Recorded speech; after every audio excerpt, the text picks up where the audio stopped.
मायरा के लिए अभीरा ने अरमान और गीतांजलि को वापस उदयपुर बुलाया। जी हाँ दोस्तों, यह रिश्ता क्या कहलाता है सीरियल के अपकमिंग ट्रैक में देखने को मिलेगा कि जब अभीरा को लगने लगता है कि मायरा अपने पापा के बिना बिल्कुल भी खुश नहीं है। जब मायरा अरमान से मिलने की जिद करती है तो आखिरकार अभीरा हार मानकर अरमान को कॉल करती है और कहती है कि तुम्हें मायरा के लिए यहाँ आना होगा, लेकिन इसका यह मतलब मत समझना कि मैंने तुम्हें माफ़ कर दिया है और अब तुम मायरा के पास रह सकते हो। इसके बाद जब गीतांजलि को इस बात का पता चलता है तो वह भी अरमान से जिद करने लगती है कि उसे भी मायरा से मिलने जाना है। लेकिन अरमान गीतांजलि को अच्छी तरह से जानता है। वह जानता है कि गीतांजलि वहां जाकर मायरा को इमोशनली ब्लैकमेल करेगी और उसे वापस लाने की जिद करेगी। इसलिए वह गीतांजलि को अपने साथ ले जाने से मना कर देता है। लेकिन गीतांजलि अरमान को धमकी देती है कि अगर वह उसे अपने साथ नहीं ले गया तो वह अपनी जान दे देगी।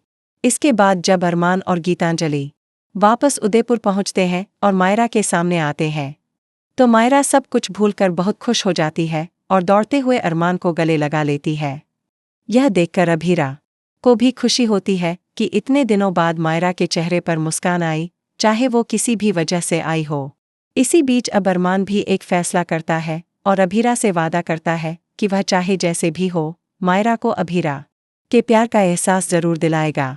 वह मायरा को यह महसूस करवाएगा कि उसकी असली मम्मा अभीरा ही है और वह उससे बहुत प्यार करती है।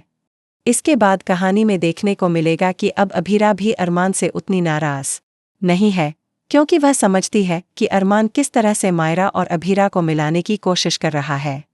इसलिए जब अभीरा अरमान से अच्छे से व्यवहार करती है तो अंशुमान को डर लगने लगता है कि कहीं अभीरा उसे भूलकर फिर से अरमान के पास ना लौट जाए। इसलिए अंशुमान जब अभीरा को यह सब याद दिलाने की कोशिश करता है तो अभीरा को यह बिल्कुल भी अच्छा नहीं लगता कि अंशुमान इतना बदल गया है। अब देखना यह है कि आगे कहानी में क्या होगा। क्या अरमान और अभीरा फिर से एक हो जाएंगे? क्या मायरा अभीरा और अरमान को फिर से मिलाने की कोशिश करेगी या फिर इन सब की जिंदगियों में नया मोड़ आएगा? जानने के लिए जुड़े रहें हमारे चैनल के साथ।